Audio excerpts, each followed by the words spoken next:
예수께서 말씀하셨다. 어떤 사람에게 아들이 둘 있는데 작은 아들이 아버지에게 말하기를 아버지 재산 가운데서 내게 돌아올 몫을 내게 주십시오 하였다. 그래서 아버지는 살림을 두 아들에게 나누어 주었다. 며칠 뒤에 작은 아들은 제 것을 다 챙겨서 먼 지방으로 가서 거기서 방탕하게 살면서 그 재산을 낭비하였다. 그가 모든 것을 탕진했을 때에 그 지방에 크게 흉년이 들어서 그는 아주 궁핍하게 되었다. 그래서 그는 그 지방의 주민 가운데 한 사람을 찾아가서 몸을 의탁하였다. 그 사람은 그를 들로 보내서 돼지를 치게 하였다. 그는 돼지가 먹는 쥐염 열매라도 좀 먹고 배를 채우고 싶은 심정이었으나 그에게 먹을 것을 주는 사람이 없었다. 그제서야 그는 제정신이 들어서 이렇게 말하였다. 내 아버지의 그 많은 품꾼들에게는 먹을 것이 남아도는데 나는 여기서 굶어 죽는구나. 내가 일어나 아버지에게 돌아가서 이렇게 말씀드려야 하겠다. 아버지, 내가 하늘과 아버지 앞에 죄를 지었습니다. 나는 더 이상 아버지의 아들이라고 불릴 자격이 없으니 나를 품꾼의 하나로 삼아 주십시오. 그는 일어나서 아버지에게로 갔다. 그가 아직도 먼 거리에 있는데 그의 아버지가 그를 보고 측은히 여겨서 달려가 그의 목을 껴안고 입을 맞추었다. 아들이 아버지에게 말하였다. 아버지, 내가 하늘과 아버지 앞에 죄를 지었습니다. 이제부터 나는 아버지의 아들이라고 불릴 자격이 없습니다. 그러나 아버지는 종들에게 말하였다. 어서 가장 좋은 옷을 꺼내서 그에게 입히고 손에 반지를 끼우고 발에 신을 신겨라. 그리고 살찐 송아지를 끌어내다가 잡아라. 우리가 먹고 다 같이 나의 이 아들은 죽었다가 살아났고 내가 잃었다가 되찾았다. 그래서 그들은 잔치를 벌였다. 탕자의 비유 다들 너무 잘 아시죠? 여러분은 탕자의 비유 읽으면 여기 등장하는 세 인물 가운데 누구와 가장 쉽게 감정이 입이 되십니까? 오늘 저희가 전반부만 읽었어요. 다음 주에 후반부 이제 읽게 될 겁니다. 우리는 이 탕자의 비유를 탕자가 집 나갔다가 돌아온 이야기 맞죠? 근데 주로 이제 그 부분 강조해서 한 개인의 회심 이야기 이렇게 이제 많이 생각하는데요. 예수님이 누가복음 15장에 비유 3개 말씀하셨습니다.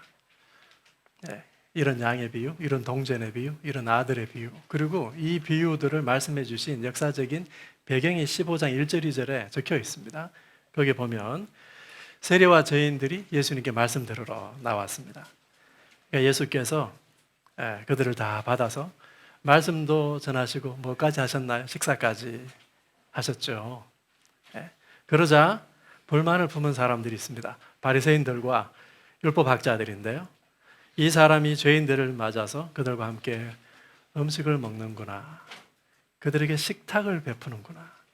함께 앉아서는 안 될 사람들과 앉아가지고 식사를 하는구나. 자, 이들이 이 불평을 터뜨리자 예수님께서 주신 말씀이 이 3가지 비유예요. 그러면 이 15장 1절 2절 설정에 의하면 이 탕자의 비유는 직접적으로는 누구에게 준 거예요? 직접적으로는 바리새인들과 율법 학자들에게 준 거죠. 그렇지 않습니까, 여러분? 그리고 우리가 다음 주 후반부 읽어보면은 그 비유의 그 뒷부분 있죠? 마지막에 어떻게 끝나요? 누구에게 주는 말로 끝이 납니까? 아버지가 큰아들에게 하는 말로 끝이 나요. 그렇죠? 네. 물론 그 자리에 세리와 죄인들도 있었겠죠. 네. 그렇기 때문에 이 비유 가운데에는 세리와 죄인들 그리고 둘째 아들을 중심으로 오늘 둘째 아들과 같은 사람들에게 주시고자 하시는 메시지 분명히 그 속에 있고요. 근데 직접적으로는 큰아들에게 바리새인과 율법학자들에게 주는 메시지가 이 본문 전체에 아주 강하게 흘러가고 있다라고 보는 것이 더 좋을 것 같습니다. 예수님은 큰아들을 통해서 바리새인과 이 율법학자들을 투영하고 있고 작은 아들을 통해 가지고는 세리와 죄인들을 이 비유 속에 담아내고 계세요. 그래서 오늘은 제가 작은 아들 이야기를 같이 좀 하려고 합니다. 그리고 다음 주는 큰아들 이야기, 그리고 셋째 주는 아버지 중심으로 같이 말씀을 좀 나누고 마지막 주는 그들이 함께 만들어갈 새로운 가족에 대한 이야기를 좀 하려고 합니다. 우리가 예수님의 비유를 읽을 때는요, 그 비유 가운데 1세기 사람들의 예상과 기대를 거슬러 가는 어떤 요소들이 있습니다. 그걸 찾아내야 돼요. 그리고 그 속에 대부분 사실 메시지가 숨어 있는 경우들이 많거든요. 어떤 사람에게 아들이 둘 있는데 이렇게 시작하잖아요. 그러면요, 1세기 사람들은 대부분 이 말씀을 듣자마자 아, 이것은 어느 가족 이야기로구나 이렇게 생각해요. 어떤 사람에게 아들이 둘 있는데 그 두 아들과 그 아버지가 그 사람과 함께 이루어가고 있는 어떤 가족의 이야기로구나. 이게 지금 무슨 차이죠? 저와 여러분은 사실은 우리도 굉장히 관계 문화, 집단주의 문화 속에 살면서도 또 이 개인주의적인 문화와 사고의 영향을 굉장히 많이 받았다는 거죠. 둘째 아들이 재산 가운데 내게 돌아올 몫을 달라고 아버지에게 이야기했습니다. 재산은요, 아버지가 관리하고 가족 전체를 지탱하는 물적 자산이잖아요. 유산을 받는다면 언제 받는 거죠? 아버지가 돌아가실 때쯤에 받는 거죠. 근데 아버지가 살아 있을 때 재산을 요구했습니다. 이것이 이 비유 가운데 제일 서두에 등장하는 첫 번째 예상을 1세기의 관습을 깨는 요소예요. 아버지 살아 있을 때 유산을 달라고 했습니다. 굉장히 무리한 요구 아닙니까? 이 요구를 들었을 때 아버지가 이 받았을 이걸 뭐라 그럽니까? 이제 타격이라고 부를 수 있겠죠. 타격이 있는 거죠. 이 본문 뒤에 여러분 1세기의 그런 이 집단주의 문화, 가족 문화 속에 사람들이 주고받는 그 말들을 통해서 어떠한 정서적인 효과가 일어나는지 그걸 잘 따라가셔야 돼요. 성경을 읽을 때. 이 아들은 아버지에게 굉장히 무례한 요구를 하고 아버지는 틀림없이 시작부터 모욕감을 당하는 거죠. 아들에게. 자녀들에게 여러분 모욕감 당해보셨죠? 당하실 겁니다, 이제. 곧 그때가 올 겁니다, 이제. 아버지는 두 아들을 불러가지고 살림을 각각 나눠줬죠. 자, 이게 이제 두 번째 예상을 깨는 요소입니다. 그냥 아버지가 둘째 아들이 무례한 요구를 하는데도 재산을 각각 큰 아들과 두 아들에게 나누어 줘버렸습니다. 유대인들은요, 큰 아들에게 2배 줬습니다. 그래서 작은 아들에게 돌아갈 몫을 나눠 준 거죠. 그러자 이 작은 아들이 며칠 뒤에 재산을 다 챙겨가지고 먼 지방으로 가버렸습니다. 재산의 대부분은요, 뭘까요? 토지입니다. 근데 그걸 어떻게 가지고 가요? 다 현금화 해버린 거죠. 빛의 속도로. 정말 놀라운 이야기 아닙니까? 이건 뭐 이만저만 사람들의 예상을 깨는 이야기가 아닌 거죠. 그 지방에 소문이 파다하게 났을 겁니다. 둘째 아들은 집을 떠나버렸습니다. 아버지 집을 떠난다라고 하는 것이 가지고 있는 의미가 뭐냐? 저와 여러분만 해도 애들이 장성해가지고 집 떠나면 그럼 참 이제 다 컸네 이런 생각이 쉽잖아요. 그리고 현대인들은 자수성가한 이야기 좋아해요. 특히 서양 사람들 자수성가한 이야기 좋아하죠. 근데 고대인들의 사고 구조는 굉장히 달라요. 지독한 이 집단주의 문화 속에, 관계 문화 속에 그 사람들의 관계가 서로에 대해서 거의 대부분의 그것을 말해주는 그 사회 속에 살고 있었습니다. 그들은요, 어떤 새로운 것보다 오래된 가치들을 중요하게 여겼고 그 속에서 전통과 권위라고 하는 것이 굉장히 중요한 거예요. 그 전통과 권위를 대변하는 집단이 뭐 여러 개 있습니다. 제일 중요한 것이 가족, 가문이죠. 가족, 가문. 그러니까 성경에 유대인, 이방인 뭐 이런 얘기 계속 나오잖아요. 그 집단이, 내가 속해 있는 집단이 뭐냐, 이게 그렇게 중요한 거예요.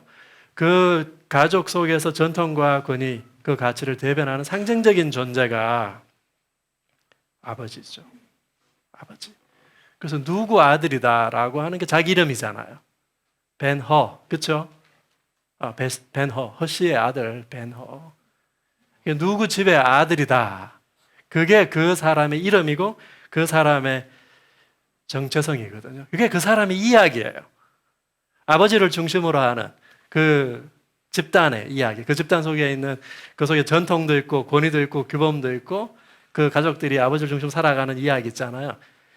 그 이야기가 그 사람을 형성하는 거예요. 이야기가 그 사람을 형성해 온 거예요. 그래서 그 집단과 그 이야기에 대한 소속감 있죠. 그 소속감에서 개인이 안정감을 얻는 거거든요. 내가 어떤 집단에 대한 소속감으로부터 내 자아와 정체성을 찾는 문화를 집단주의 문화라 그래요. 맞죠, 여러분? 그걸 집단주의 문화라 그래요. 내가 여기에 소속되어 있다. 내가 속하고 싶은 집단이 있잖아요. 그 사람들은 달라요, 요즘은. 뭐 스카이일 수도 있어요. 그렇죠? 내가 거기에 속해 있다라고 하는 그거 가지고 이제 내 정체성을 설명하는 문화, 그 집단주의 문화 이렇게 이야기합니다. 개인주의 문화는 각자의 개성, 뭐 내가 속해 있는 집단이 어디라 하더라도 그거 가지고 날 설명하려고 하지는 않아요. 내가 가지고 있는 개성 중요하죠. 그 집단주의 문화 속에서는 사람들 사이의 관계가 너무 중요합니다. 그리고 그 관계로 자기를 설명하거든요. 여러분이 날 누구냐고 알고 계시나요? 뭐 여러분이 오늘 아까 목사님 소개하실 때 목자, 목사, 그리고 학교 교수 이렇게 소개하셨는데 이거 다 관계적인 언어 아닙니까? 전 집에 가면 남편이고 아버지고 아들이거든요. 그거 다 제가 아닌 게 아니잖아요. 제 맞거든요. 그런데 가만히 생각해보면 다 타자를 전제하고 있는 언어들이에요. 다 타자를 전제하고 그 사람들과의 관계 속에서 내가 아버지고 내가 아들이고 남편이고 이렇게 설명하는 거죠. 우리에게는 이 관계가 특히 관계 문화라고 하는 이 문화권 속에 살고 있는 사람들에게는 관계가 그 사람의 정체성을 형성하는데 설명하는데 핵심적인 부분이고요. 그렇기 때문에 그 관계 속에서 타자로부터 수용당하는 거 있죠. 너무나도 중요합니다. 특히 내가 속하고 싶은 집단에 내가 수용당하고 싶어요. 맞죠? 그리고 거기에 수용당하면 그것이 나에게 굉장히 명예로운 일이 되는 거예요. 명예로운 일이 되는 거예요. 그리고 내가 당연히 속해야 될 그 집단에 의해서 내가 거절당하잖아요. 관계 속에서 거절당하잖아요. 그것만큼 수치스러운 일이 없어요. 그래서 우리가 이걸 관계 문화, 집단주의 문화, 명예수치 문화 여러 언어로 우리가 설명하죠. 그게 그 사람들, 그 관계만, 그 이야기가 그 사람을 형성해 가요. 여러분 동의하십니까? 이게 동의가 돼야 4주 동안 설교를 따라오실 텐데요. 그 집단과 이야기들, 그 관계들은 그 사람을 형성하는 힘이 있습니다.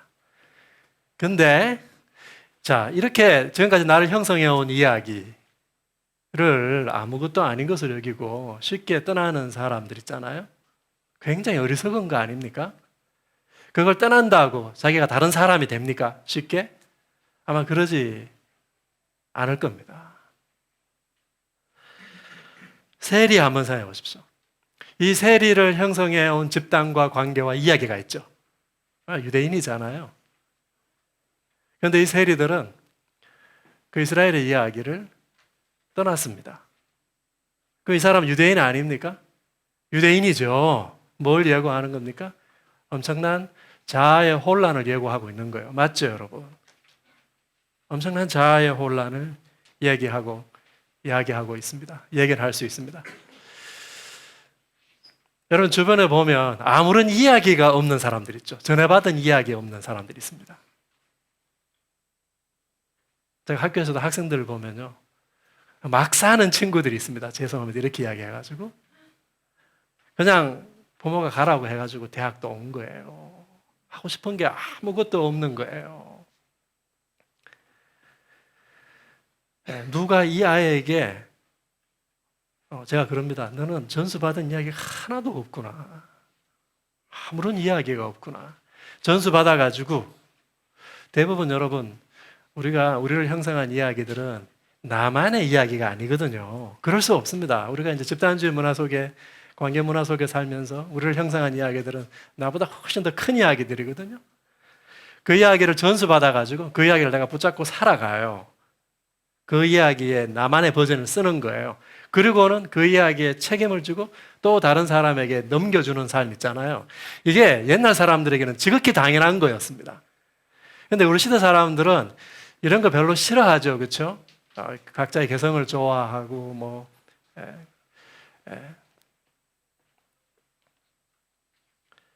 그것이 올바른 삶인가? 특히 이제 우리 젊은 우리 MZ 세대 친구들 이야기들 좀 싫어하잖아요. 강요 당하는 이야기들 싫어하잖아요. 그래서 자기만의 이야기를 써 나가는 거 중요하게 생각하는데 그런 친구들에게 발견되는 것이 전수받은 이야기 없어요, 이제. 그래서 내가 그 이야기를 받아가지고 내가 거기에 책임을 지고 다시 대를 이어서 물려줘야 될 이야기들 있잖아요. 그런 이야기가 없는 아이들이 많아요.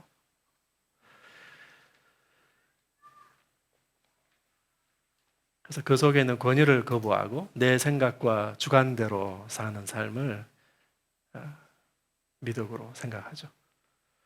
그래서 그 큰 이야기로부터 소외당하는 거죠.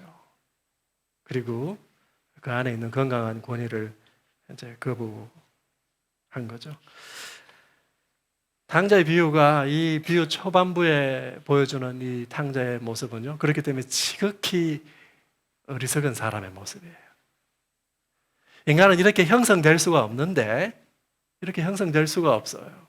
이 사람은 자아의 혼란을 반드시 겪게 될 거다라고 하는 거 우리가 처음부터 예견할 수 있습니다. 여러분 주변에 좀 대단한 일을 한 사람 기독교인은 아니라 하더라도 한번 보세요. 전에 받은 이야기가 있습니다. 그래서 어떤 사람 누군가 그런 책을 썼습니다. 서사의 상실이라고. 요즘 사람들 다 서사를 상실해 버렸다는 거예요. 둘째 아들은 재산을 받아가지고 현금화해서 먼 지방으로 갔습니다. 이게 먼 지방, 개혁개정은 먼 나라 이렇게 번역했습니다. 누군가 다른 사람이 통치하고 있는 땅이죠. 한마디로 이 둘째 아들은요, 그 먼 지방의 다른 집단에 속하고 싶었어요. 그러고 보니까 이야기를 떠났다기보다는 이야기를 갈아탄 거네요. 그렇죠? 아까 제가 이야기 없다고 한 아이들도 가만히 보면 그게 자기 이야기예요. 그렇죠? 그냥 그렇게 사는 게 자기 이야기예요. 정말 보잘것없는 자기 밖에 다른 누구도 품을 수 없는 이야기인데도 그거 붙잡고 사는 아이들이 이제 있어요. 일관되지도 않지만.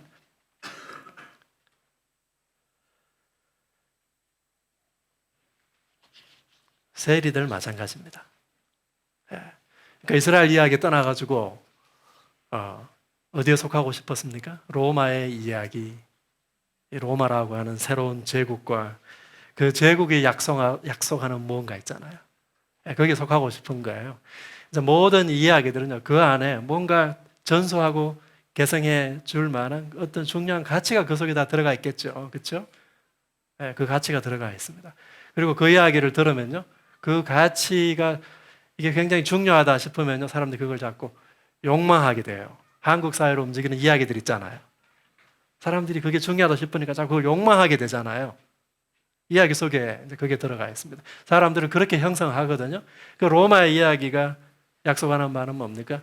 박스 로마나 번영과 힘과 부 그리고 쾌락. 이런 걸 다 로마 이야기가 약속을 하는 거죠. 당자는 그 먼 지방으로 가서 그 이야기에 속하고 싶었던 거예요. 세리도 마찬가지입니다. 세리들은 유대인들에게 좀 모욕당했겠죠. 유대인들로부터 더 이상 명예로운 사람으로 인정받지 못했을 겁니다. 수치를 당하는 거죠. 근데 그 명예를 주고 돈을 산 거예요. 그런 분들 많아요. 명예를 내어주고 돈을 사는 거죠. 그리고 그 돈이 통하는 사람들이 있습니다. 그렇죠. 그게 통하는 사람들 속에서 속해가지고 그 사람들로부터 수용당하는 거, 그 사람들로부터 명예를 인정받고 살아가는 삶으로 갈아탄 거죠. 그러니까 뭐가 바뀐 거냐면 중요한 사람이 바뀐 거예요. 자기에게. 내가 그 사람들에게 수용당하고 그 사람들에게 인정받고 싶은 중요한 사람들이 있거든요. 이거 굉장히 중요합니다. 다른 사람 누구도 인정 안 해줘도 내가 이 사람들에게는 내가 인정받고 싶은 사람들이 있거든요. 저희 어머니도요. 뭐 제가 누군지 상관 안 해요. 근데 우리 동네 어른들한테는 인정받아야 돼. 우리 동네 어른들한테는 그게 어머니 세계의 전부이기 때문에 significant others가 있습니다. 중요한 타자들이 있습니다. 그 사람들에게 수용당하고 인정받는 것, 그거 굉장히 중요하게 여기는 거죠. 세리들에겐 그게 바뀌어버린 겁니다. 그것이 바뀌면서 다른 이야기로 갈아타고 그 안에 있는 다른 욕망을 쫓게 된 거죠. 다른 욕망을 쫓아갔습니다. 그 이야기가 약속하는 그게 있으면 되겠다 싶어가지고 그 욕망을 쫓아간 거죠. 이 과정을 통해 가지고 탕자가 사실 이게 결정적인 건데요. 누구와의 관계가 끊어진 거죠? 누구를 모욕하고 간 거죠? 나간 거죠? 아버지를 모욕했습니다. 우리가 동양 문화권, 한국 문화권 속에서 우리가 관계 속에서 좀 실수할 수 있잖아요. 잘못할 수 있습니다. 그거 뭐 충분히 회복할 수 있습니다. 그런데 절대로 용서받지 못하는 행동들이 있는데요. 배은망덕. 가뜩이나 우리 지금 관계 문화 속에 있는 사람들은 사람에게 수용당하는 거 중요하고 관계 중요하잖아요. 체면 중요하잖아요. 그래가지고 뭐 비판만 하더라도 행동과 사고에 대한 비판으로 받지 않고 그 사람의 인격에 대한 비판으로 받잖아요. 존재 전체에 대한 비판으로 받거든요. 여러분 그렇잖아요. 그러지 않아도 우리가 이 관계 문화 속에서 내 전체가 수용당하냐 수용되지 않느냐 이게 우리의 유일한 사실은 가장 중요한 관심이에요. 계속 그 사고를 하고 있다고요. 내가 여기서 수용당하고 있느냐 수용당하지 않고 있느냐 그 사고를 하기 때문에 비판만 당해도 사고가 아니라 내 인격에 대해서 모독한다 이렇게 생각하는 사람들이잖아요. 근데 배은망덕 그 사람 더군다나 나에게 은혜를 준 사람이잖아요. 근데 그 사람에게 내가 배은망덕하는 거는 이건 정말 우리 문화권 안에서 쉽게 용인이 안 되는 잘못이에요. 여러분 맞죠? 받은 은혜도 갚지 않을 뿐만 아니라 그 사람 존재 자체를 완전히 무시하는 거잖아요. 배은망덕. 용서받기 힘들어요. 그러니까 둘째 아들이 배은망덕 한 겁니다. 이 비유의 초반부는요, 이 둘째 아들이 지독하게도 어리석은 사람이다. 그리고 그걸 다 추동하는 게 그 어떤 욕망이에요. 먼 나라에 대한 동경이죠. 그걸 잘 아는가 이 사람이 그게 무슨 일이 일어날지 잘 알고 그 먼 나라를 잘 알고 있는 사람인가 그렇지도 않아요. 보면 이야기가 전개되는 거 보면 근데 그것에 대한 동경과 그 욕망에 추동되어 가지고 자기를 형성해온 지금까지 형성해온 그 소중한 무언가를 팽개치고 무엇보다도 아버지와의 관계를 팽개치고 아버지를 모욕하고 집을 나간 거죠. 어쩌면 바리새인들의 눈에 이게 누구 이야기입니까? 세리 이야기 맞네요. 그렇죠? 이스라엘에게도 이야기가 있습니다. 이스라엘에게도 이야기가 있어요. 그리고 구약 성경 전체에 보면 이게 무슨 이야기냐면 이스라엘 이야기를 통해 가지고 하나님이 이스라엘 아주 귀하게 다루시잖아요. 그런데 그걸 통해 가지고 이스라엘이 귀한 이유는요, 하나님 때문에 그렇습니다. 맞죠? 그 하나님과의 관계 때문에 하나님에게 수용되고 인정받은 민족이기 때문에 이스라엘이 아주 특별한 민족이거든요. 이게 이제 이스라엘의 이야기입니다. 유대인들의 이야기예요. 세리도 그 가운데 일원이었습니다. 배은망덕 한 거죠. 바리새인들의 눈에 유대인들의 눈에 세리들의 모습이 그러했겠죠. 틀리지 않았죠. 둘째 아들이 아버지 집을 떠나가서 직면한 현실은 뭡니까? 먼저는요, 먼 나라에서 많은 혼란과 궁핍과 무시를 당한 거죠. 그가 갈아탄 이야기는요, 생각만큼 쉽게 뿌리를 내릴 수 없는 이야기였습니다. 원래 사람들이요, 나를 형성한 이야기, 여러분 이야기할 수 있습니까? 빨리빨리 정리해서 말하기 힘들죠. 그게 그런 거예요, 여러분. 그게 날 때부터 우리가 그 속에서 태어났기 때문에 서서히 우리를 알게 모르게 우리를 다 형성해 왔단 말이에요. 그게 긍정적이든 부정적이든. 그 이야기에 뿌리 내리는 과정 자체가 사실은 오랜 과정이 필요한 과정이겠죠. 그러니까 한동안은 뿌리 뽑힌 채 사는 거예요. 이 둘째 아들이 뿌리 뽑힌 채 성탄절 나무처럼 잘려가지고 금방 싱싱해 보여도 곧 시드는 거죠. 그리고 이 먼 나라의 이야기들은요, 많은 사람들에게 모욕을 안겨주는 이야기예요. 그걸 약속을 하거든요. 약속을 합니다. 약속하는데 실제로는 많은 사람들을 루저 만들어 버려요. 지금 어디서 많이 지금 익숙한 이야기 아닙니까? 우리 사회에도 많은 사람들이 루저로 살아가잖아요. 아버지 집에 모든 풍요로부터 이 아들은 단절되었습니다. 관계와 그 소속감에서 오는 자아의 안정감. 그 소속감에서 자기 정체성이 온다고요. 근데 그게 상실된 거예요. 자아의 안정감이 없는 거죠. 삶의 규범과 질서, 권위를 다 거부하니까 삶의 기준과 가치들이 다 망가진 거죠. 아버지 집은 얼마나 풍요한데 그걸 다 자기는 다 잃어버렸습니다. 더 이상 전수받고 계승해야 될 이야기와 가치들이 없는 거죠. 그래서 13절에 보니까 이 사람이 먼 나라 가서 방탕하게 살면서 재산을 낭비하고 모든 것을 탕진했다.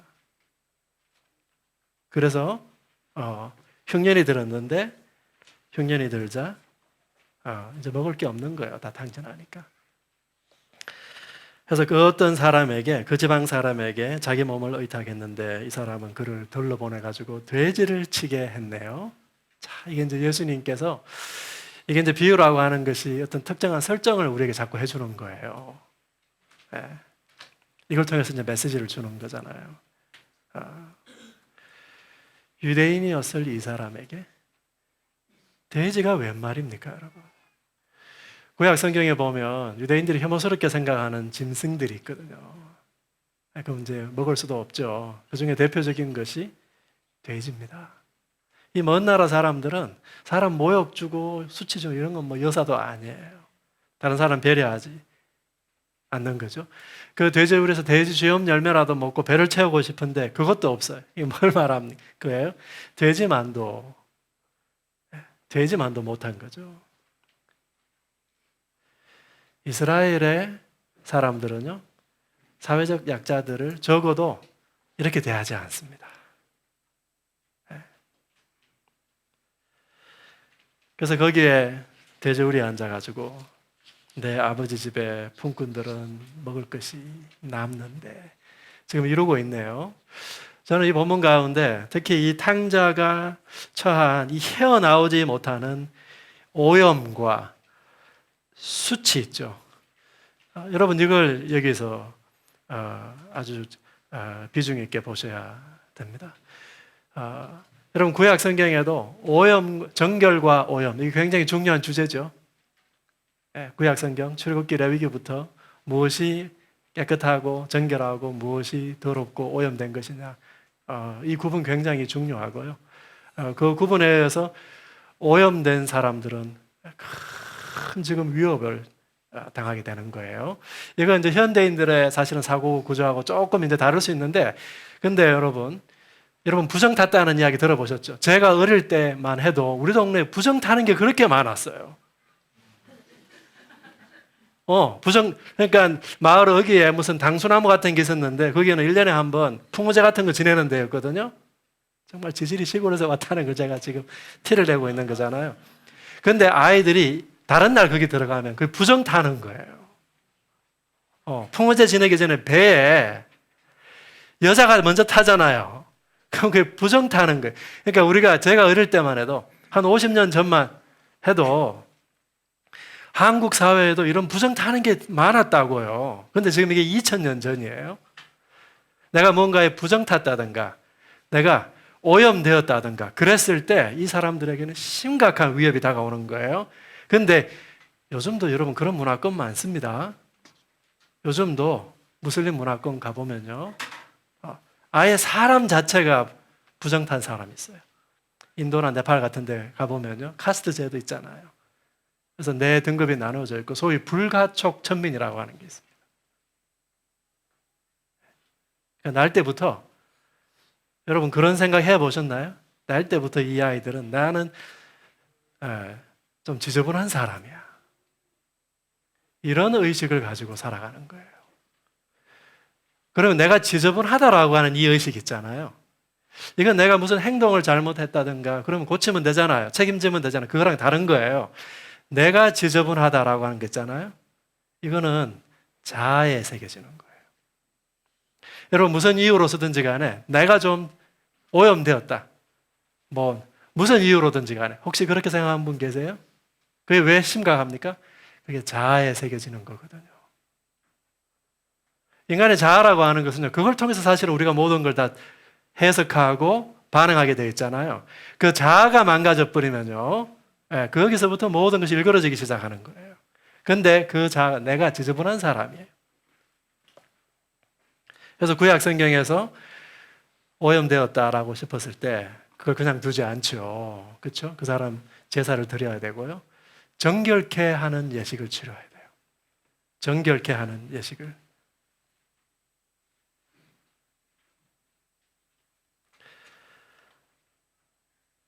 내가 지저분한 사람이다라고 하는 생각, 오염되었다라고 하는 이런 생각을 하는 사람들 가운데 반드시 찾아오는 정서가 수치심이죠. 수치심. 이 수치심이라고 하는 거는요, 이 지금 탕자가 돼지우리에 빠져가지고 뭐라고 합니까? 정말 우리가 봐도 정말 돼지만도 못한, 제가 이렇게 표현했잖아요, 그렇죠? 그러니까 나는 아무런 가치가 없는 존재다라고 생각하는 거예요. 이게 수치심의 출발점이에요. 그래서 다른 사람에게 나는 가치 인정받을, 수용받을 만한 가치가 없는 존재이기 때문에 어떻게 할까요? 사실 관계에도 문제가 생기고요. 관계도 단절되고 그렇겠죠. 나는 다른 사람에게 수용될 수 없는 존재다. 받아들여줄 수 없는 존재다. 이걸 우리가 수치심 이렇게 부르는데, 어떤 행동을 했을 때 내가 잘못된 행동을 했어요. 그러면 I did it wrong. 내가 무슨 잘못된 행동을 한 거예요. 그럼 책임지면 되잖아요. 이게 이제 보통은 서구 문화 사람들이 이런 사고가 더 강해요. 그런데 관계 문화 속에 있는 사람들에게는요, 다른 사람에게 수용당하는 거, 이거 굉장히 중요하잖아요. 그렇죠? 그렇기 때문에 대부분 잘못을 하고도 어떻게 생각하는지 아세요? I did it wrong이 아니고 I am wrong 이렇게 가는 사람들이 많아요. I am wrong. 내 존재 자체가 이게 가치가 없는 존재. I am nobody 자꾸 이렇게 생각하는 거예요. 오늘 탕자가 비유해서 몇 번 뭐라고 그러는지 아세요? 나는 더 이상 아버지의 아들 될 뭐가 없다고요?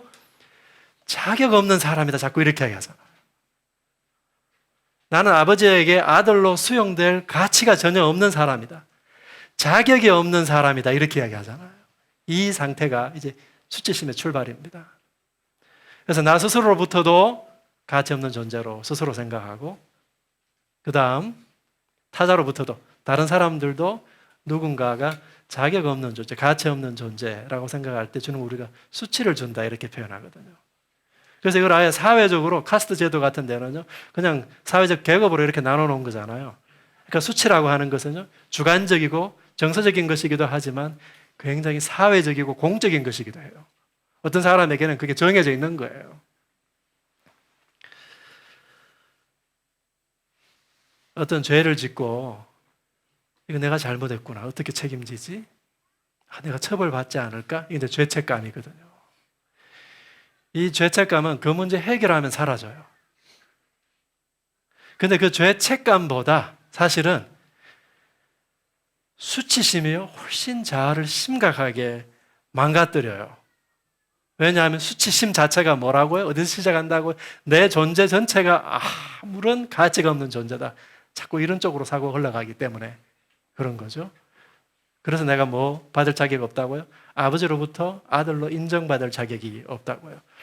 여러분 성경에도 창세기 보면요, 아담과 하와가 죄를 지었잖아요.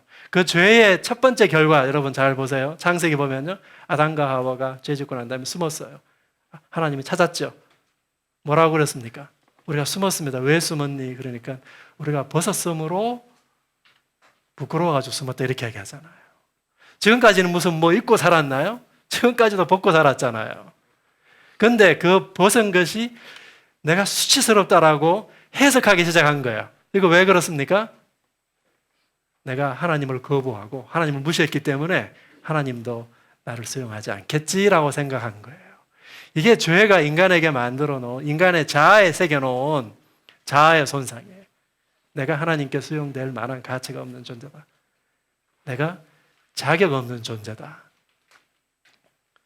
그럼 이런 사람들은 매사에 뭘 하려고 하죠? 내가 아무런 자격 없는 사람이고 가치 없는 사람입니다. 인간이 이렇게 살 수 있습니까? 일관되게 이렇게 살지 못합니다. 그래서 뭐라 하죠? 계속 자기를 증명해야 돼요.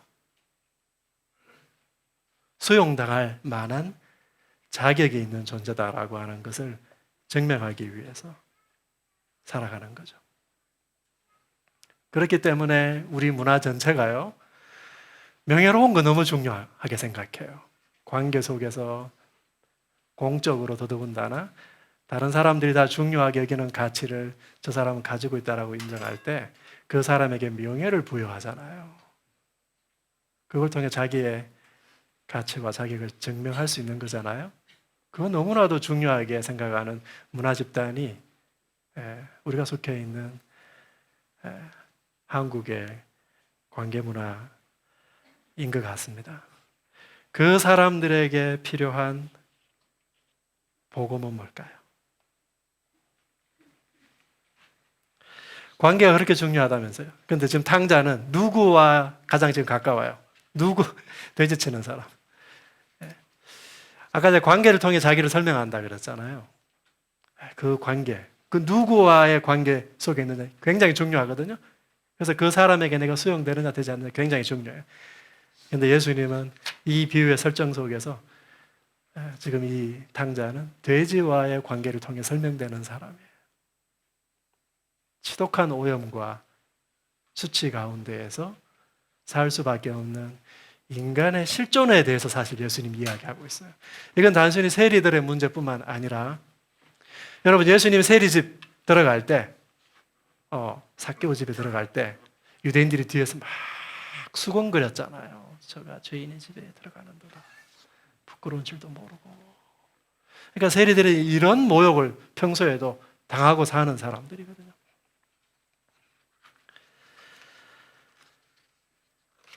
탕자는 이 가운데에서 지독한 오염과 수치 속에 살고 있으면서도 내가 그걸 회복할 수 있으면 소망이 있잖아요. 그 인간이 뭔가 내가 과거에 좀 괜찮은 존재 같아요. 인간이 다 우리가 뭔지 모르지만 뭐 인류학자들도 만물의 호모사피엔스가 그렇게 대단하다면서요. 그러면서 막 우리가 괜찮은 존재 같아 보이는데 나는 그렇지 않아.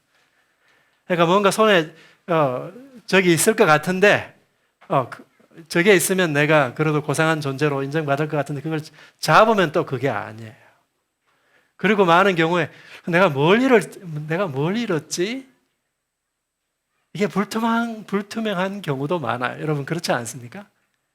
이게 인간이 가지고 있는 상실감. 그리고 이런 것을 안다고 하더라도 내가 거기에 이르지 못할 것 같은 절망감. 그것이 우리에게 있죠. 17절, 18절에 보면 내가 하늘과 아버지에게 죄를 지었습니다. 나는 더 이상 아버지의 아들이라 불릴 자격이 없습니다.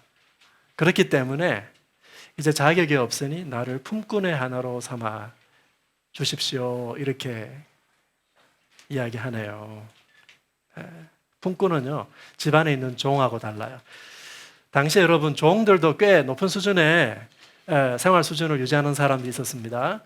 주인 잘 만나면. 그런데 많은 경우에 그 종들보다 더 힘들게 사는 사람들이 그 주인의 집 밖에 있는 땅 부쳐 먹고 사는 사람들이 있죠. 그게 품꾼이에요. 그러니까 이 사람은 아버지 집 안으로 이제 아버지 무섭기도 하고 혼날까 싶어서 무섭기도 하고 들어오지 못하는 거죠. 그래서 나를 품꾼의 하나로 삼아 주십시오. 뭐가 온 거예요? 완전히 자아의 혼란이 온 거예요. 자기가 누군지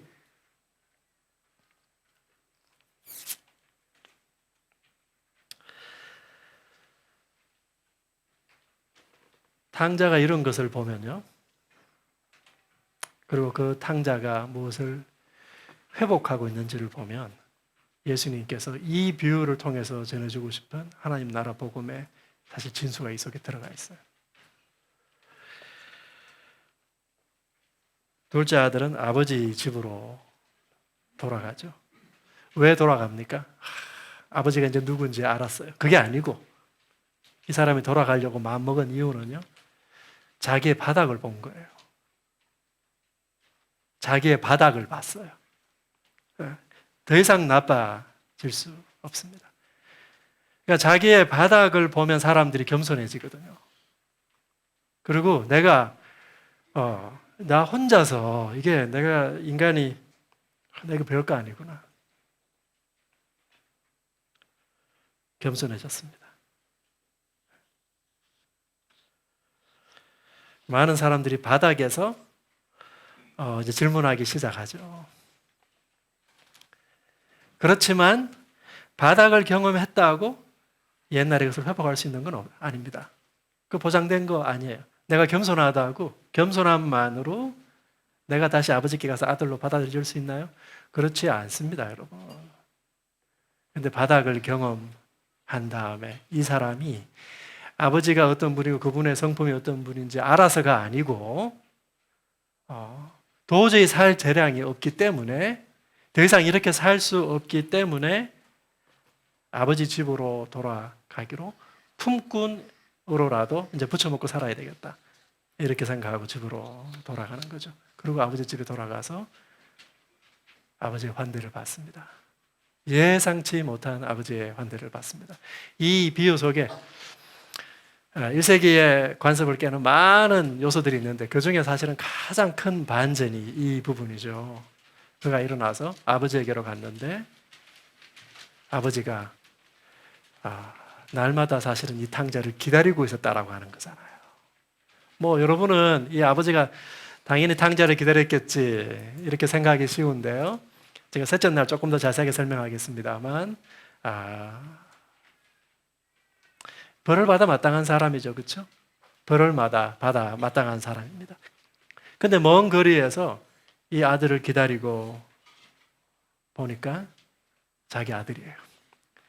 짐승 같은 몰골로 돌아오고 있는 거죠. 그래서 달려가가지고 목을 안고 입을 맞추었습니다. 얼굴을 부볐어요. 입을 맞췄다는 거 얼굴을 부비고 있는 거죠. 그러니까 이 아들이 이제 준비한 멘트를 해야 되죠. 내가 하늘과 아버지께 죄를 지었습니다. 그래서 다시는 이제 아버지 아들이라 일컬음을 내가 받을 자격이 없습니다. 그러니 품꾼의 하나로 써주세요. 이 말 하려고 하는데 아버지가 입을 막죠. 입을 막고 종들에게 좋은 옷 꺼내와라. 손에 반지 끼워라.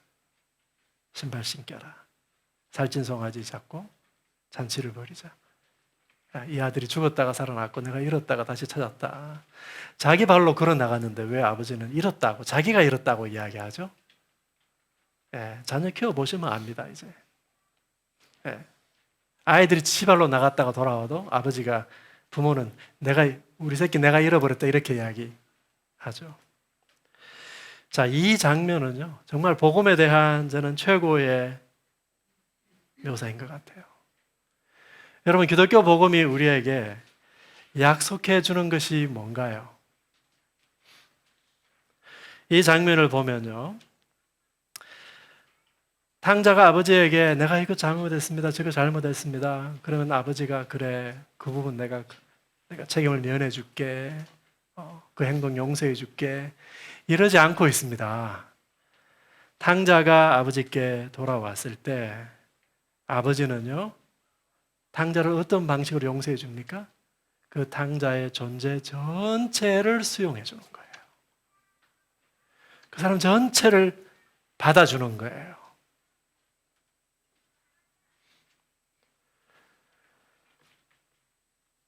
먼 거리에서 기다리고 있다가 달려가서 목을 껴안고 얼굴을 부비고 있잖아요. 이게 뭘 말해주는 거예요? 그 사람 전체를 수용해 주는 거예요. 그렇죠? 여러분이 제게 무슨 잘못을 했어요. 큰 잘못을 했습니다. 근데 제가 그 잘못에 대한 책임을 면해 줬어요. 이것도 용서죠. 제가 여러분에게 그 잘못에 대한 책임을 면해 줄 수는 있지만 여러분을 수용해 주지는 않을 수 있어요. 맞죠, 여러분? 이건 다른 거예요. 근데 우리 문화권 속에 있는 사람들에게는 뭐가 그렇게 중요하다고요? 관계 속에서 그 사람에게 수용당하는 거 있죠. 수용당하는 거. 왜냐하면 거기에 뭐가 있다고요?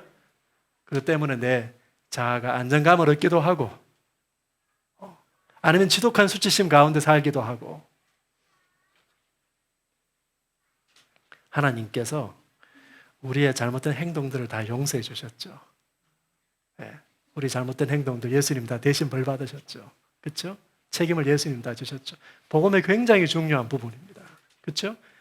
근데 제가 봤을 때 많은 사람들이 사실은 그것보다 그 다음 단계 고민들을 가지고 계세요. 내가 이제 벌은 안 받는데 내가 수용당할 수 있을까? 하나님께서 우리의 존재 전체를 다 받아주셨다. 있는 그대로 우리의 존재 전체를 다 받아주셨다. 달려오셔서 목을 껴안고 얼굴을 부비고 계시다. 이것이 오늘 이 본문 가운데에서 우리에게 말해주는 그 복음의 아주 중요한 부분이에요. 그리고 하나님께서 우리를 받아주셨을 때 비로소 우리에게 해결되는 것이 수치와 오염의 문제입니다. 왜 그런가요? 여러분, 오염이 뭐라고요? 오염. 내가 지저분하게 되었습니다. 그 오염의 반대말이 뭡니까? 거룩이죠. 거룩. 여러분, 왜 구약 성경에 거룩이라고 하는 말의 기본적인 뜻이 뭔가요? 구별되었다라고 하는 것입니다. 구별되었다. 왜 구별되죠? 이제 하나님과의 관계 속으로 들어갔기 때문에 구별된 거예요. 내가 하나님을 위해서 이 이스라엘 민족이 하나님을 위하여 떼어졌기 때문에, 그렇죠? 떼어놓았기 때문에, 구별했기 때문에 비로소 이 이스라엘 민족이 거룩한 민족이 된 거죠. 저와 여러분도 마찬가지입니다. 우리가 거룩하다라고 하는 것이 윤리적으로 착한 일을 해서 거룩해져 가기도 하죠. 그렇죠? 윤리적으로. 그건 또 다른 문제고요. 근본적으로 우리가 하나님과의 관계 속으로 들어갔기 때문에 달라지게 된 거예요. 구별된 거예요. 성경은 그것을 거룩이라고 이야기합니다. 여러분, 기독교 복음이 약속하는 것이 뭔가요? 기독교 복음이 많은 걸 약속할 수 있죠. 제가 어느 지역으로 막 이렇게 차를 타고 가다 보니까 그 도시 입구에 그 교회 홍보하느라고 하나님 여러분 행복해지기를 원하세요. 막 이런 거 많이 적어놨어요. 그럴 수 있죠. 근데 예수 믿고 불행한 사람들도 우리 속에 안타까운 일 당하는 사람들 많이 봤잖아요. 고통당하고 있는 친구들 우리 가운데 있잖아요. 그게 기독교 복음의 핵심이라고 하면 그분들은 소외된 거죠. 기독교 복음의 핵심은요, 뭐 행복 이런 거 아니에요, 여러분. 기독교 복음의 핵심은요, 거룩이에요, 거룩. 하나님이 우리를 받아주셨기 때문에 그 하나님과의 관계 속으로 들어갔기 때문에 우리가 다른 존재가 된 거예요. 아까 제가 우리 관계 문화 속에 있는 사람들은 관계를 통해 자기를 설명한다 그랬잖아요. 우리가 하나님의 자녀가 된 거예요. 하나님의 자녀가 된 거예요.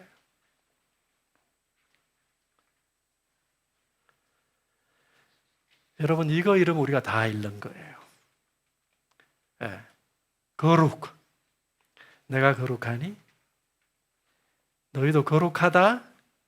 내가 거룩하기 때문에 너희도 거룩해라.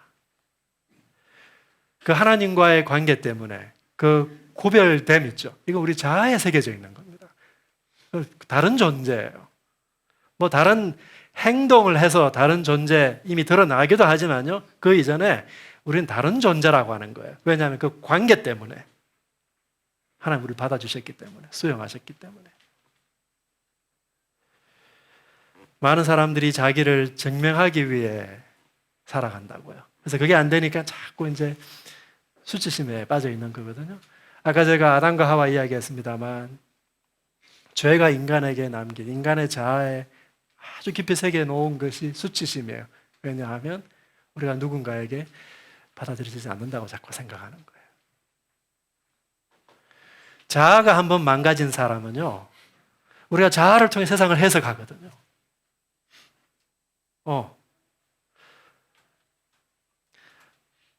안경을 끼고 세상을 보듯이 그 자아를 통해 모든 것을 받아들이고 자아를 통해서 모든 것을 표현하게 되잖아요. 근데 그 자아가 손상을 입어가지고 자아가 망가지면요,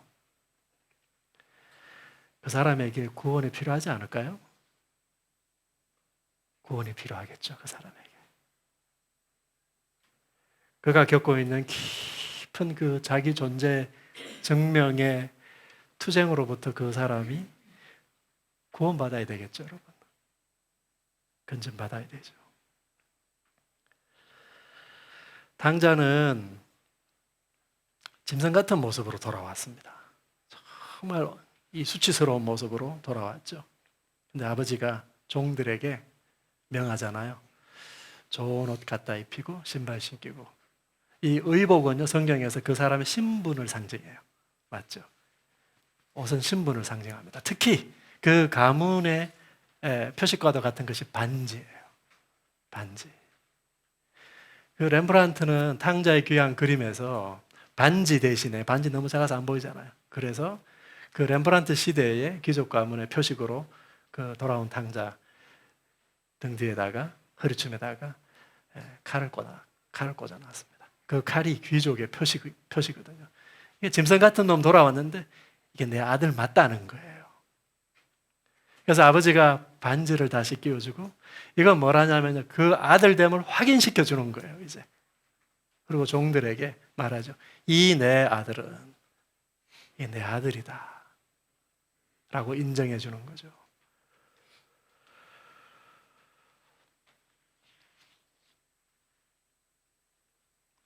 모든 사람은 우리가 안정감을 느끼게 살아가도록 우리가 누군지 이해하고 살아갈 수 있도록 만들어주는 타자가 필요해요, 여러분.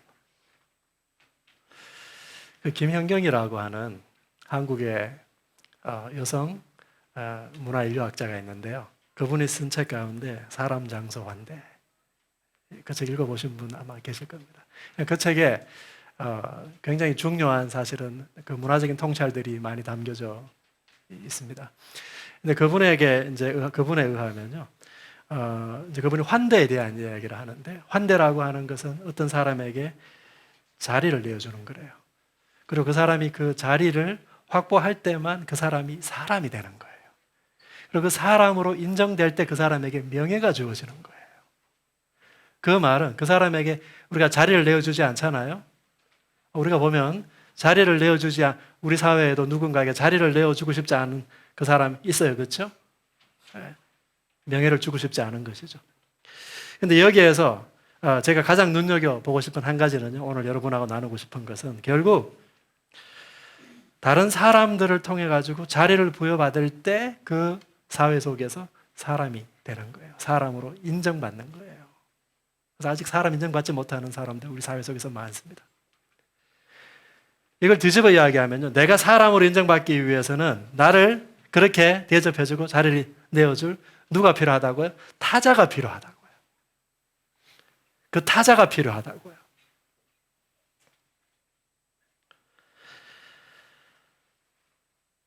여기에 복음의 핵심이 있습니다. 누구에게 내가 자리를 받을 것인가? 나를 인정하고 수용해 줄 그 사람이 누구냐에 따라 또 달라지겠죠? 절대적 타자이신 그 하나님이 나의 존재 전체를 수용해 주셨다라고 하는 겁니다. 아담과 하와가 범죄해가지고 하나님을 무시했잖아요. 그러니까 나도 저 하나님으로부터 무시당하겠지? 수용받을 수 없겠지? 여기에서부터 죄의 결과가 우리 자아에 새겨지기 시작하는 거예요. 여러분도 아마 비슷한 경험들 아마 가지고 계실 겁니다. 그런데 그 하나님이 우리에게 찾아오셔서 우리의 존재 전체를 다 받아 주셨다라고 하는 것이죠.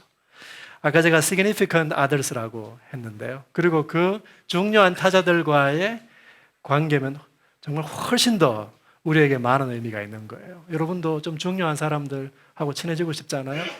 그러면 그 별거 아닌 사람들인데도 그 사람하고 친하면 내가 대단한 사람 같아 보이죠? 그런 거예요. 근데 하나님께서 우주를 창조하시고 그 세상을 지탱하시고 세상을 장차 심판하시는 그 힘과 권위와 영광과 존귀에 가득 차신 그분이 우리를 받아주셨다라고 하는 것이 복음의 출발점입니다, 여러분.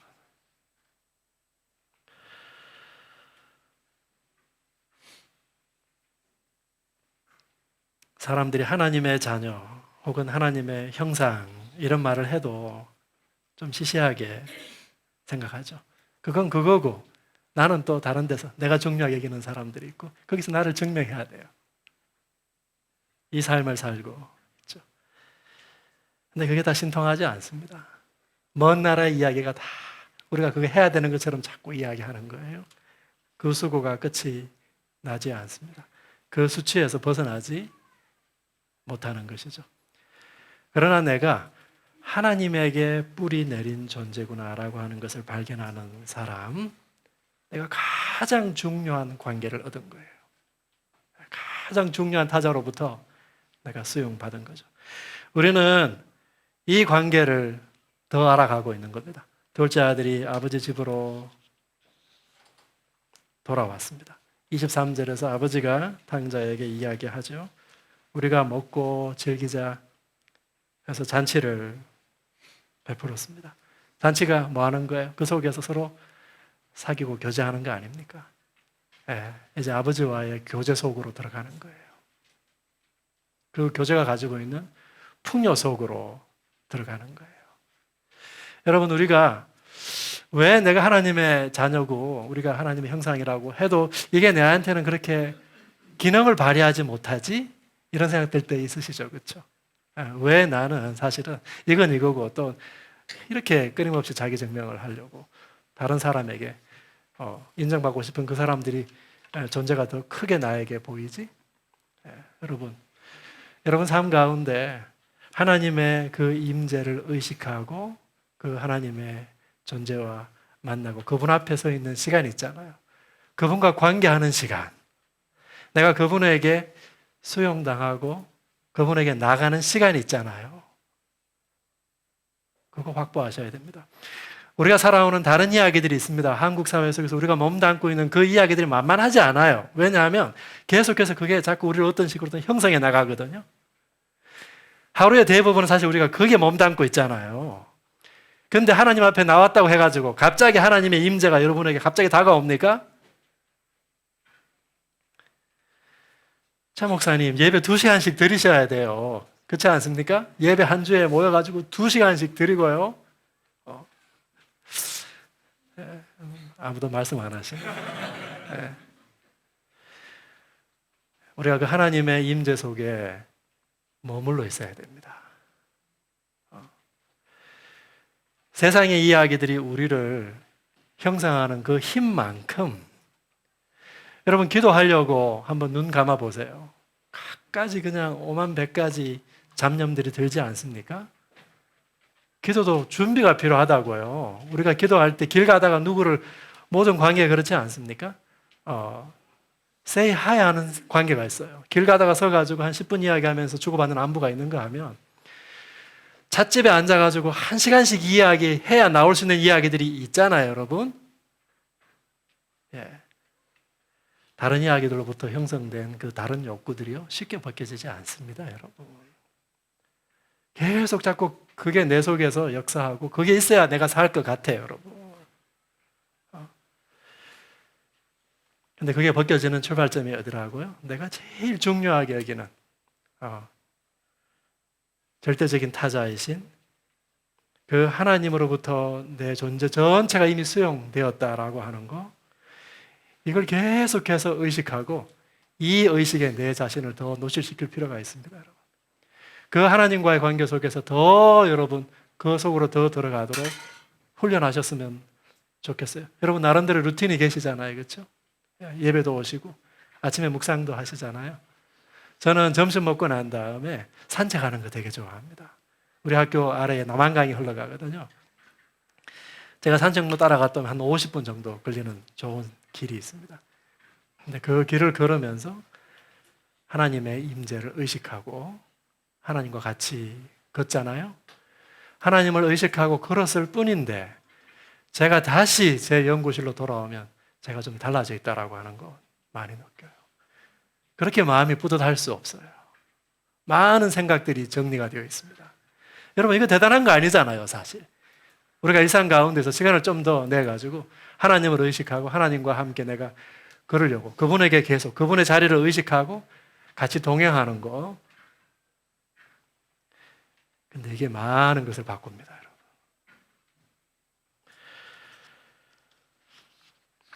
탕자는 집으로 돌아올 때 자기가 받을 환대를 예상도 못했습니다. 그렇죠? 예, 자기는 품꾼이라도 받아주실까 생각하고 온 거죠. 근데 탕자가 기대도 하지 못한 놀라운 환대를 아버지에게 받은 거죠. 하나님은 우리가 기대하는 것보다 더 많은 것을 우리에게 베풀어 주실 겁니다. 여러분 하나님의 환대를 신뢰하셔야 돼요. 하나님 여러분에게 더 많은 것 주실 거예요. 그 하나님과의 관계 속으로 들어가면 잔치가 가지고 있는 교제와 그 잔치가 가지고 있는 풍요로움이라고 하는 상징이 있잖아요. 잔치 속에서는 뭐 음식이 끊이지 않잖아요. 못 사는 사람들도 그날만큼은 다 배불리 먹잖아요. 비유 속에서 이 잔치는 우리가 하나님과 함께 누려갈 그 풍요로움에 대해서 상징적으로 있습니다. 여러분 그걸 기대하세요. 성경 전체는요, 하나님의 그 존재에 합당한 영광과 존귀에 관한 이야기입니다. 결국 하나님이 그분에게 합당한 영광과 존귀를 얻으실 거예요. 그 계시록 이야기 아닙니까, 여러분? 이 땅엔 모든 열방과 족속과 방언과 언어들이 다 나와가지고 보호자에 앉으신 하나님께 영광과 존귀를 돌려 드리는 것으로 성경이 끝나잖아요. 그 하나님의 영광과 존귀, 그분이 받으실 명예, 모든 피조물이 그분의 영광을 인정하는 거예요. 이게 그분의 명예죠, 그렇죠? 그분을 아너링하는 거예요. 그 영광을 돌린다는 말이죠. 성경이 그거에 대해서 이야기합니다. 그런데 그 성경이 그것과 함께 꼭 같이 이야기하고 있는 것이 인간이 누리게 될 영광과 존귀예요. 하나님께서 너희를 영광과 칭찬과 존귀에 이르게 할 것이다. 이런 구절 성경에 어디 나오는지 한번 찾아보세요. 굉장히 많은 부분에 나와 있습니다. 우리가 이런 것이 많죠? 이런 것이 많습니다. 우리가 누구인지도 잘 모르겠고, 그리고 내 자신을 들여다볼 때 보기만 해도 막 자신에서 자부심도 생기고 더 이상 뭐 증명할 게 없어요. 여러분 이런 생각이 드시나요?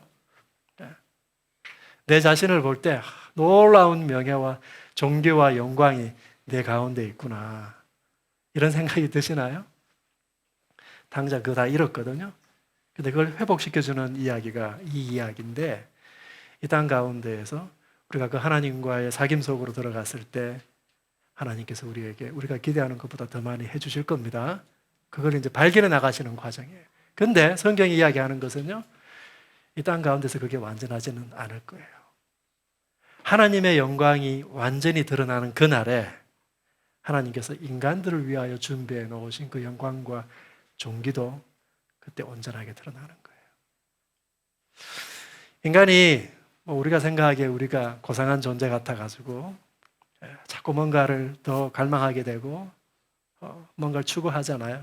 근데 그게 손에 잘 잡히지도 않고 만족하지도 않잖아요. 근데 그게 완전해지는 날이 있을 겁니다. 우리 자신을 돌아볼 때.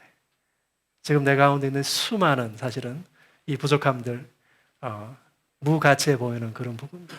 그럼에도 불구하고 우리가 영광과 존귀에 이르게 될 거라고 성경이 우리에게 약속해 주는 거예요. 복음은 이 서사를 우리에게 들려주고 있습니다. 말씀을 마무리 지을게요. 이 둘째 아들은 어떤 갈급함을 가지고 그것을 채우려고 그걸 찾아서 집을 나갔습니다. 근데 결국 다시 집에 돌아와서 찾았어요. 그렇죠? 처음부터 집에 있었어요. 그리고 자기가 기대했던 것, 자기가 찾으려고 했던 것보다 더 이상이 사실은 집에 있었습니다. 우리가 하나님의 형상이라고 하는 이 단어 있잖아요. 우리가 하나님 형상으로 살아야 된다. 우리가 하나님의 형상 되려고 노력하고 있죠. 근데 우리가 하나님과 관계 속으로 더 깊이 들어가다 보면요, 내가 처음부터 이 하나님에게 내가 뿌리 내려져 있던 존재구나. 내가 처음부터 하나님께로부터 나와서 하나님께 뿌리 내려져 있던 존재였구나. 내가 둘러서 그걸 찾으려고 왔는데 내가 처음부터 우리가 다 그런 존재였구나 라고 하는 거, 그 뒤늦게 발견하게 되는 겁니다. 이 하나님과의 사귐과 하나님의 관계 속에서 내가 그분 때문에 내가 이제 다른 존재구나. 내가 그분 때문에 이제 귀한 존재구나. 한 주일 동안 여러분 탕자의 비유를 더 묵상하셨으면 좋겠습니다. 그래서 한 달 동안 말씀 나누는 과정 가운데 예수님께서 들려주신 그 하나님 나라의 복음의 정수들이 함께 우리 가운데 나누어졌으면 좋겠습니다. 우리 한 1분 정도 같이 묵상하도록 하겠습니다. 존귀하신 주님, 한 달 동안 저희들이 함께 탕자의 비유를 통하여서 우리 자신을 또 돌아보고 우리가 맺고 있는 모든 관계들을 주님 돌아보기를 간절히 소원합니다. 주님, 저희들에게 찾아오셔서 우리 자아에 깊이 새겨져 있는 손상된 부분들 말씀하여 주시고 함께 하나님과 교제 가운데 또 씨름하는 한 달이 되기를 소원합니다. 성령 하나님께서 이 기간 가운데 또 은혜를 베풀어 주시옵소서. 이제는 우리 주 예수 그리스도의 은혜와 하나님 아버지의 놀라우신 사랑과 성령 하나님의 교통하심이 돌아온 둘째 아들에게 베풀어 주시는 그 아버지의 환대와 용서를 마음에 품고 이 자리를 떠나는 사랑하는 꿈꾸는 교회 가족들 머리 위에와 그들의 가정과 일터 위에, 그리고 주께서 피 흘려 값주고 세우신 꿈꾸는 교회와 흩어져 있는 가정교회들 위에 이제로부터 영원토록 함께 계시기를 간절히 축원하옵나이다. 아멘.